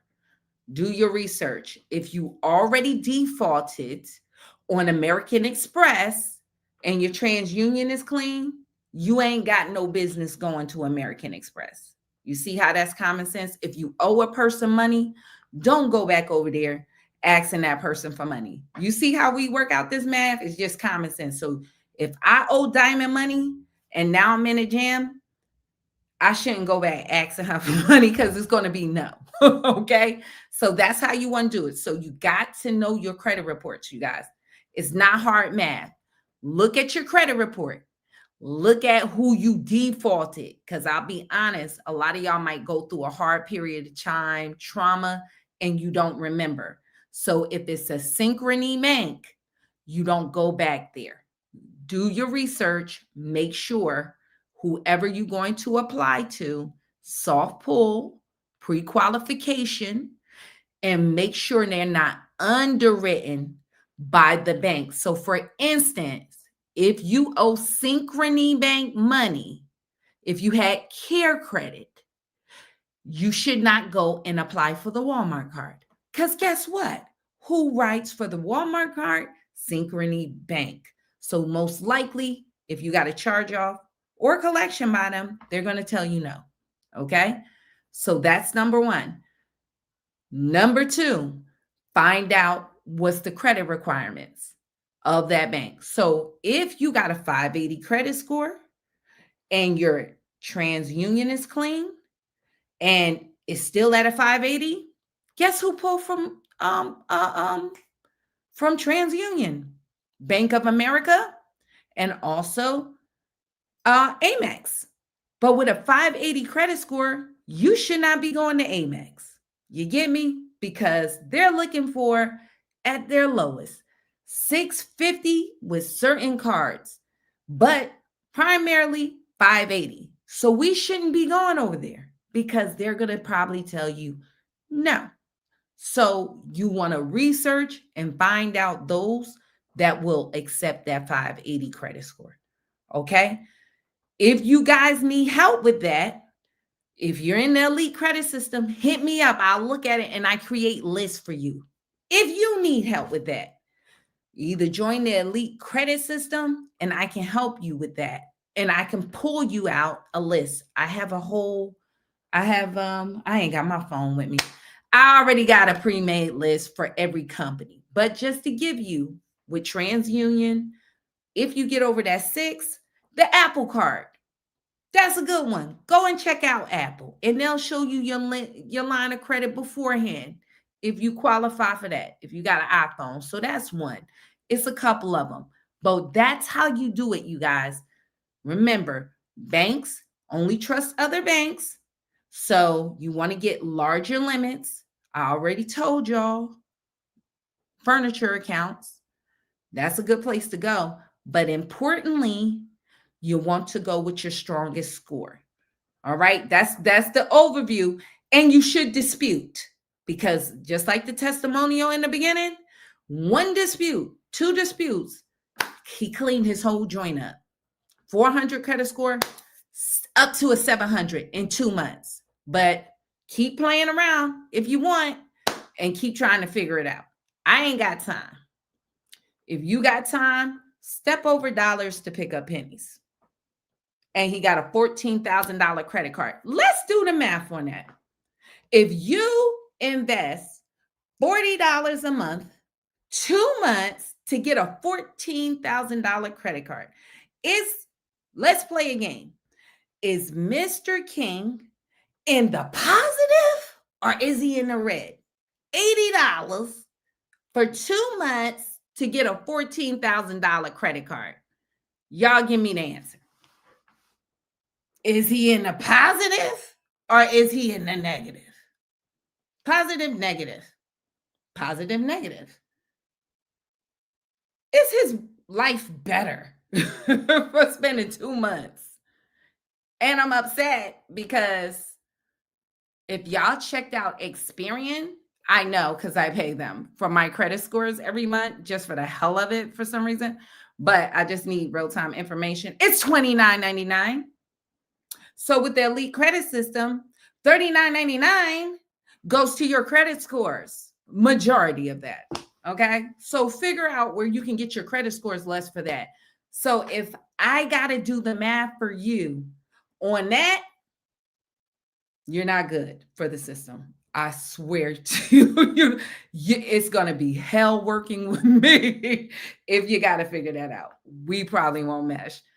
Just do what you've been doing. That's the best way to go. And just faith, trust, and pixie dust. That's your best option on that, for real. I'm just saying, Disney dreams. But let's just be honest. It is what it is. Okay? If I got to say it, I'm an Aries. We don't got time for that. April 4th, my birthday. I ain't going to be here on that Saturday, neither people. But I'm just giving it real. I shoot from the hip. I ain't got time. If that math ain't working for you, if ducking a high end or not being approved, being told no all the time, listen, I don't know. Then we probably don't match energies. I'll be honest with you. If that's cool to be at the bottom, my daughter, no. I'm competitive. I don't like to be at the bottom. That's why I said credit coaching, because everybody is not designed to be on the team. I played basketball. Everybody wasn't getting on the team. And the coach was cool with that. And she was looking where she can cut constantly. All right. That's me, because I don't need the stress. I'm looking for winners, because I'll be honest, I can't stand whining or crying or losing mentality. It just aggravates me. But that's why I said I don't try to sales pitch. If that don't fit, if you just need somebody to rub your back, that ain't me. I'm not a back rubber like that. I won't rub your back. I'm going to pick you up. Come on, let's get it. But I ain't rubbing your back if it don't need to be rubbed. If it's something damaging, then I can rub your back. But besides that, if you cool with being at the bottom, being subpar, I'm probably not your guy. I'm probably not it for you. I'm just be honest. Avoid me like a plague, for real, because I probably won't make you feel good. But that's all I'm just saying. But if you comfortable like that, that's you. But I'm telling you right now, it ain't me. All those that ain't you, sign up. But if it's all right and y'all can figure it out, child, no, I can't do it. I had bad credit. It's just bad for my whole vibe, yo. I'm for real. It is very psychologically, it hurts. That's why you need to sue them. That's why I say defamation of character, because it is really putting something on your character. They're saying you're not credit worthy. That's what they're saying. They're attacking your character. That's why I use defamation. So think about it. Now you can't get a job for a credit score. You, not only you, if you got a family, you, because of a credit score, my kids got to live in a certain area, a lack of, or I got to have a smaller apartment, or my baby's got to share a room. You know what I'm saying? I know. That's just not how I want to live life like that. I know heaven is a better place. Its streets are paved with gold, but do I got to live like I'm in dust now? No. No, I'm not. Me and Diamond had this conversation. I'll be straight up. I like to spend money. I do. It's just inherently in me to spend money. I don't like to go in a store and feel like I can't buy edge control. One day I had to really one low day in my life, I had to really can I afford this edge control? And you know what? It wasn't it for me. So guess what? If it's it for you, oh heck no. That ain't working for me. I'm sorry. I gotta get it how I live it. But I'm telling you, baby, it's coming to a day soon. If this keep going up, where you gonna go? You can't even get a job. Dang, like how many requirements for a person to live?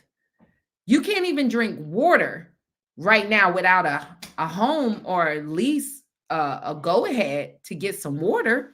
You can't get public water unless in the park. Water got to be paid for. So nothing ain't free right now. So you just got to think about your quality of life. So I'll land there on that, you guys. But if you got time, time is money. Nobody got time. She in the Uh-oh. closet. Oh. Yeah, Hope. Hope that entered the building. So that is my time. She's Sandman from what was that? Sandman from Showtime as the Apollo. She sweep it up. But that means is over. But I'm telling y'all, life is too short. Things ain't getting better from here. I'll be honest with you. I'm not trying to woo spook you.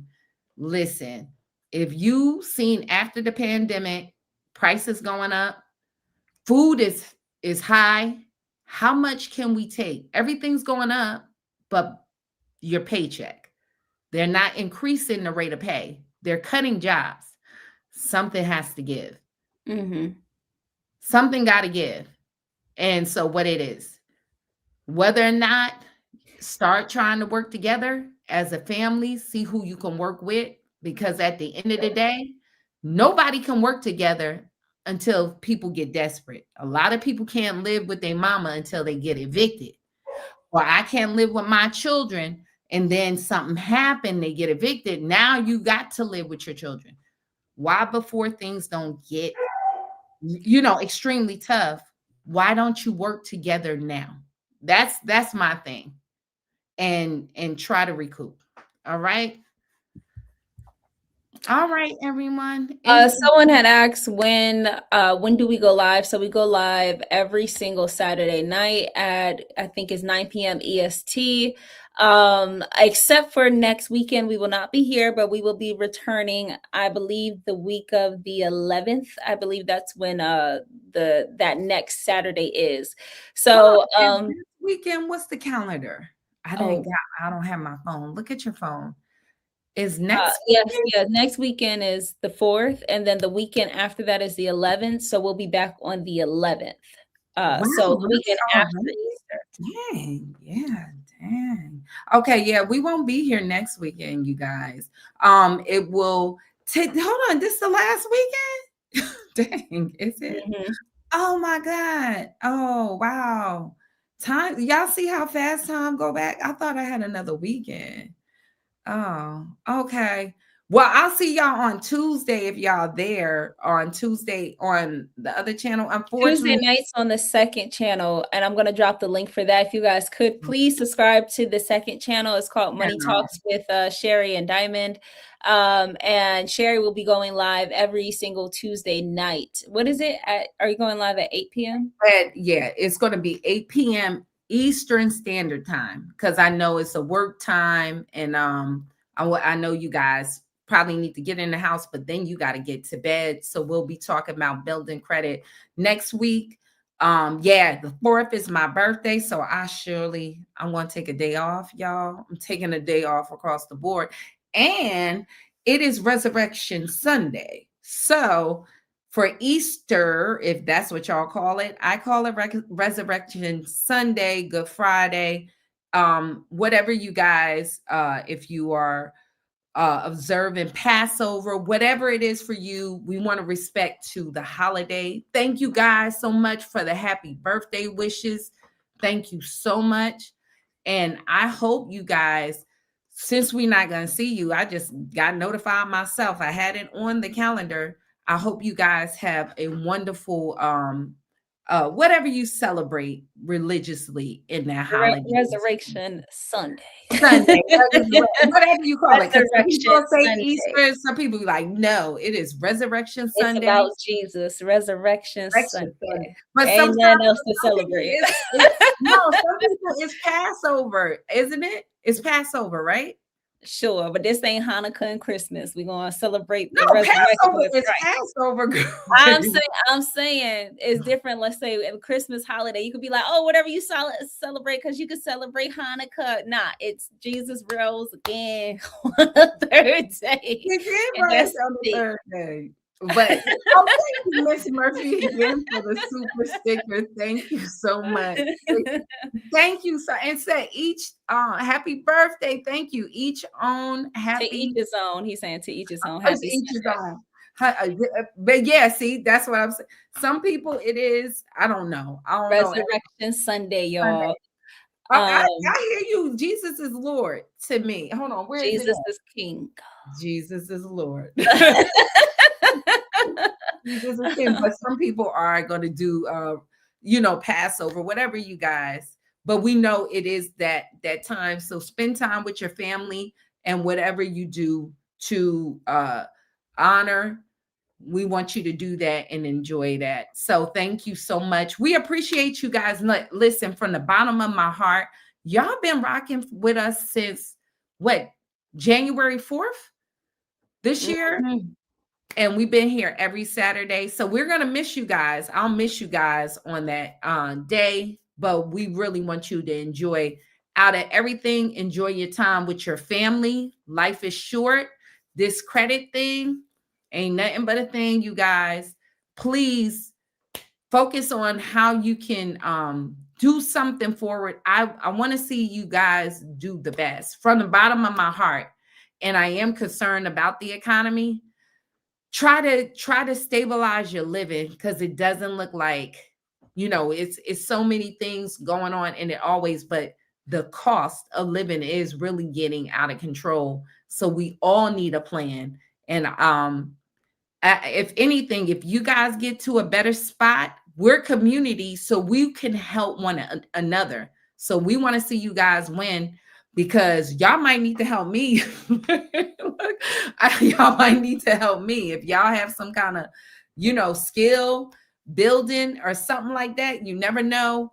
We help improve one another and we give back. So we're all a community. So thank you so much, everyone. God Thank bless. you, everyone. We hope you have a blessed night. Thank you, guys. And we'll see you guys back on the 11th. The 11th. All right. Bye-bye. We got to wait for the